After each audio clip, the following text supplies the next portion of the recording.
what did we see yesterday that's real? I think we saw that Brock Purdy is over the turf toe. I mean, he's moving, he's running. He doesn't look under pain in a lot of pain. He's getting away. He seems like his footwork is solid. I thought he was fantastic. He pushed the ball down the field. He was 8 of 12 for 152 and a touchdown on throws of 10 plus air yards. That's the most completions in a game of 10 plus air yards by Purdy all season.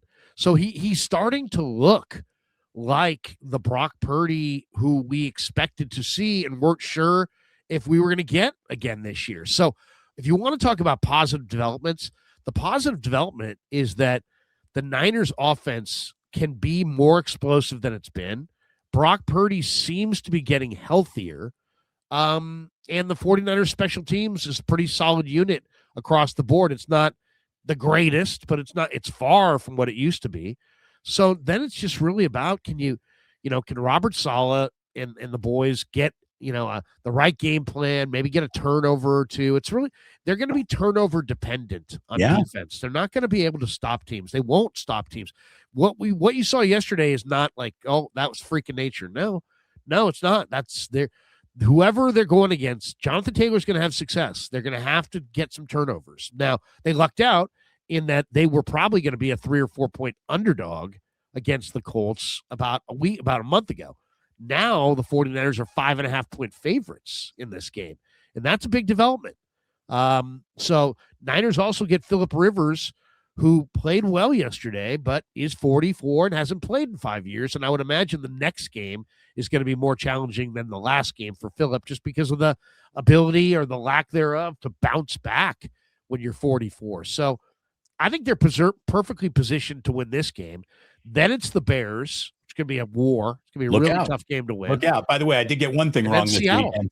I got one thing wrong. I thought the Bears might lose at home to the Browns, but I'll tell you, when that defense is causing turnovers, because by the way, the Chicago Bears defense is not like a stomp your lights out level defense at all. But when they cause turnovers and Caleb Williams protects the ball and they're running like they ran yesterday, they're a handful. They really, really are. So yeah, that game will be a war. And then Seattle had 6 field goals to beat Phillip Rivers and the Colts just yesterday. It feels like Seattle's best offense is now behind it a little.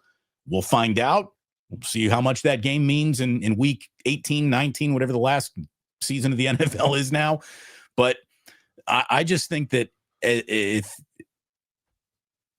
you're watching this entire year and you watch the Niners win yesterday and you're nothing but mad this morning, like, what are you doing? Like, why do you do this? Why are you, you need a level of in-game perfection to now be satisfied with a victory? I mean, good God, it's not like the Niners won by the skin of their teeth.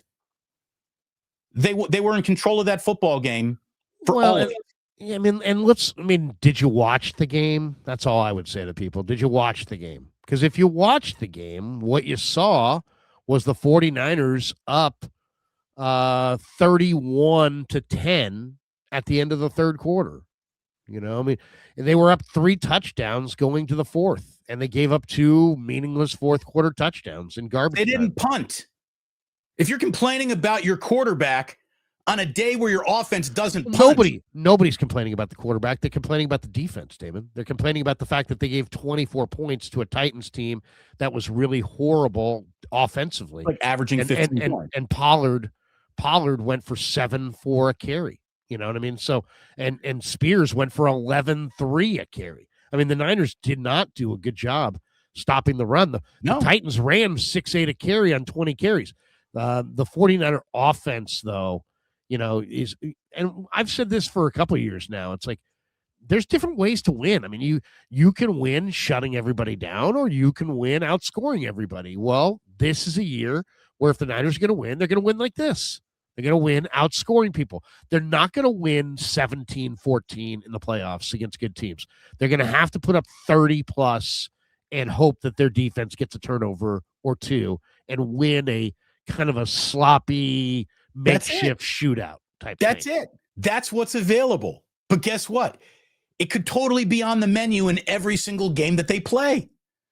In every game that they play. They just have to do a better job on D. I mean, like they didn't defend the tight end yesterday at all. They targeted Gunnar Helm 4 times. He made 4 catches for 49 yards and a touchdown, and he got loose against the zone. So, they're going to have to.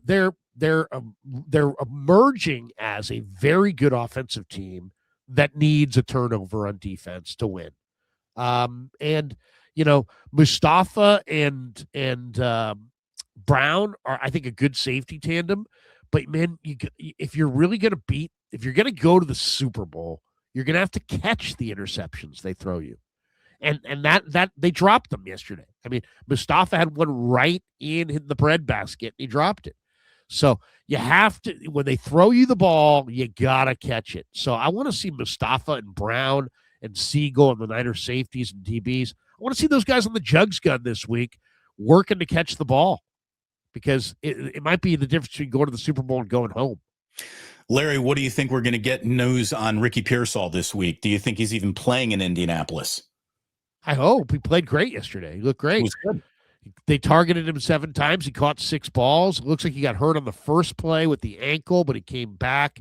Then he got a PCL strain or something like that later. So he's got a knee and an ankle, but people are like, "Oh, you hate Pearsall." I don't hate Pearsall. I want to see him produce, and he's a first-round draft choice, and he's a guy who runs in the middle of the field that you guys were comparing to Julian Edelman. All right, if he's Julian Edelman, that means he's a rare tough guy who needs to get out there and produce. Yesterday he produced. Way to go. If every game was like yesterday, I never would have said a word about Ricky Pearsall. But every game hasn't been like yesterday. He disappeared for 2 months. So can he stay healthy in the NFL? Can he play 5 games in a row? I hope he can. I'm rooting for him. I'm not rooting against him. I'm rooting for him. So whatever.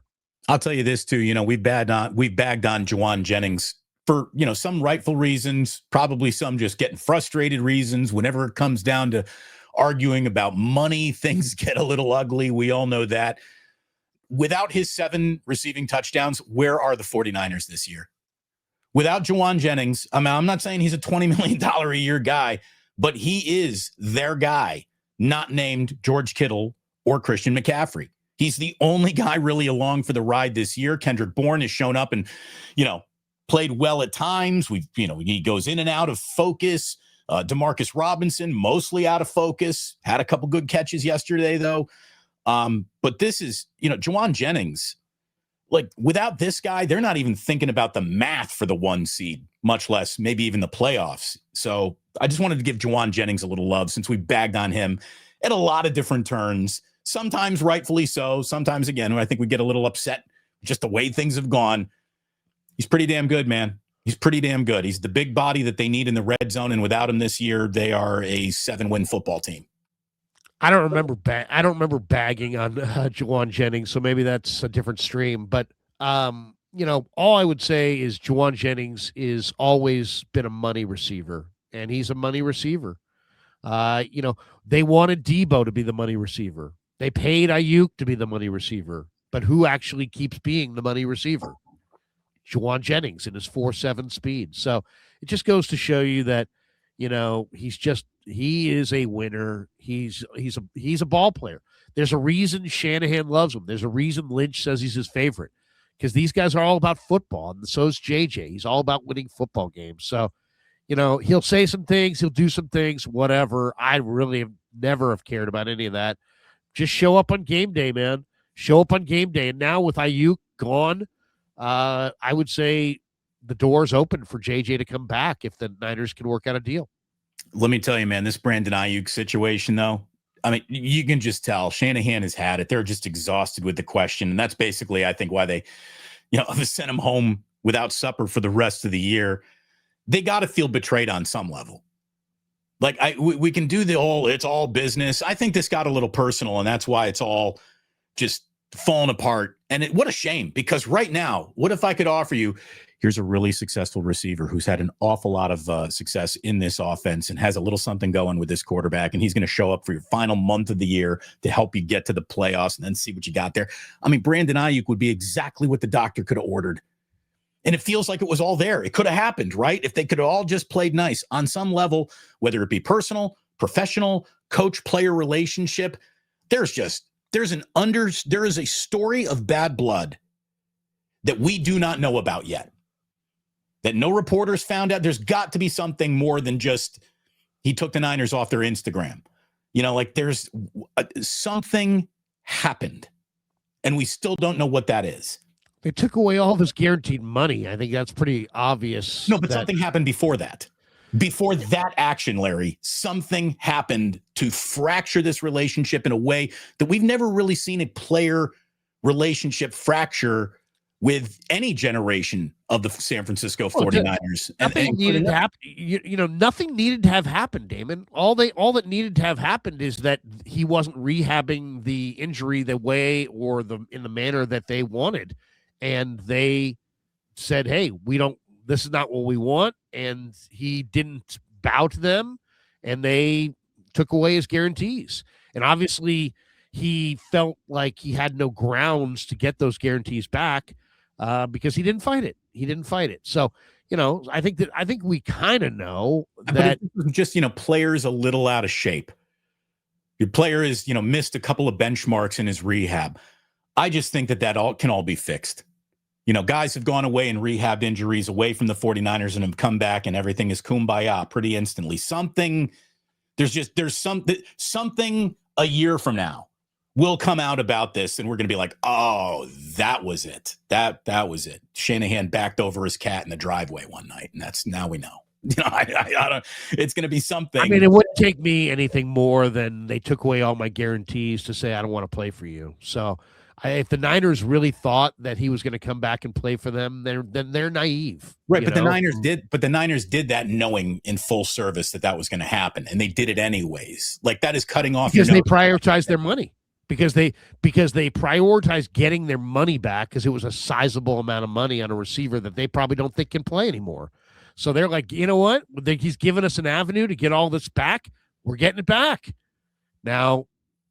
So now it seems like Lynch and Shanahan were still of the mindset like, okay, but, will he decide that, he had a lot to do with that and just come back and compete and play? And obviously he wanted no part of that. So once he went kind of AWOL on them, you saw the Dinah Rossini report on Saturday. The report was the Niners were hoping that Aiyuk would come back and practice. And they probably communicated to him some kind of a window, and he basically flipped them the bird by not showing up inside their window. And so they ended it. They pulled the ripcord and ended his tenure here. So, we'll see. I mean, I don't know that there's going to anything else will come out.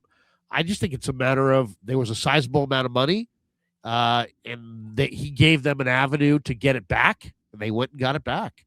And then they thought, well, maybe he'll continue playing with us. And he's like, no, I'm not. Now they're cutting him.